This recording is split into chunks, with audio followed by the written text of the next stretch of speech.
Karibu Lusa Elimu. Leo tumekuandalia somo la jinsi ya kusoma vitabu vya TAI mtaala mpya katika website ya TAI. Hivyo usisahau kusubscribe, kushare na comment kwa kwanza endapo tutaupload video nyingine.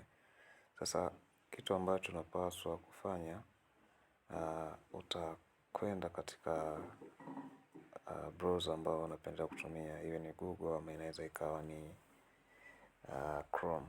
Utakwenda kuandika neno TAI library. Kwa baada ya hapo utasearch. Ukisearch utapata website nyingi kama matokeo ya kile ulichokiandika.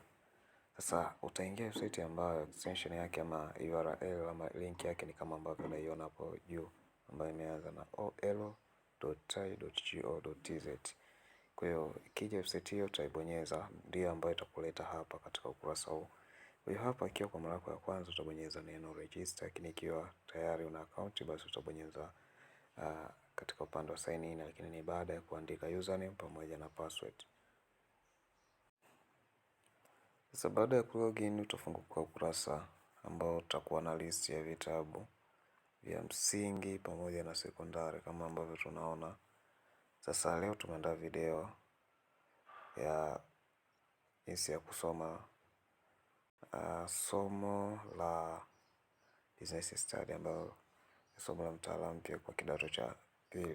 Kwa hiyo utakwenda katika education level, utachagua O level, utakwenda katika content category, utachagua ni type, lakini class kwa ni kidato cha pili, utachagua form 2, subject ni business study. Kwa hiyo baada ya hapo utashuka chini utakuta kitabu, utabonyeza katika cover ya kitabu. Baada ya kubonyeza utashuka chini kuweza kukisoma kitabu, utabonyeza read book. Baada ya hapo utasubiri kiweze kuload na kufunguka. Kwa kitabu kama ilivyo utabonyeza hapo kwenye ulipoandikwa click to view in full screen.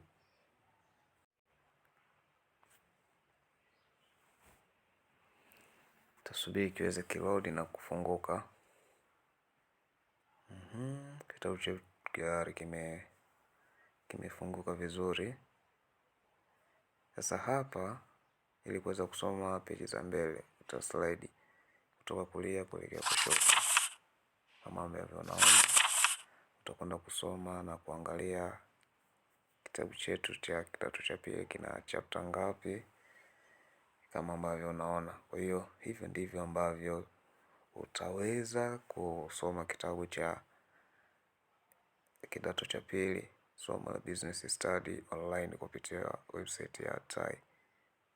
Lakini pia njia rahisi, utabonyeza katika hizi options hapa chini. Ya kwanza ambayo inaonyesha vibox vinne.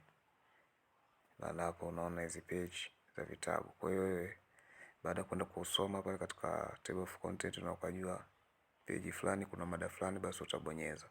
Ama hapo pia utakuwa unaziona kama hii ni mada ya chapter 3, utabonyeza na utaiona. Kwa hiyo itakuwa ni njia fupi ya kusoma kitabu chochote kile kilichopo katika website ya TAI. Hivyo karibu tena kwa mara nyingine, usisahau kusubscribe na kushare ili wengine wajifunze.